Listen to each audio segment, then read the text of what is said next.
If your fixture comes with Kadur Drizzle, Kadur Frost, Mod, Nimbus, Mod Tube, Tamar, 2.75-inch diameter, Milk, Globe, or any other glass pendant that has threads, please follow these instructions to install the glass. After the canopy has been installed, please ensure that your fixture's wires are pre-staggered, that the wires are set to the predetermined height. Once this is completed, with one hand lightly grip the metal cone at the end of the wire, and with your other hand gently push the LED bulb into the socket.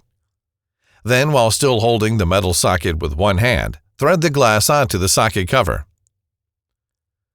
To remove the glass for cleaning or to change the light bulb, simply reverse the steps. It is very important that you do not over-tighten the glass, which can lead to the glass cracking. Once all the pendants have been installed, carefully make any final adjustments to the wire lengths as necessary to get the desired look.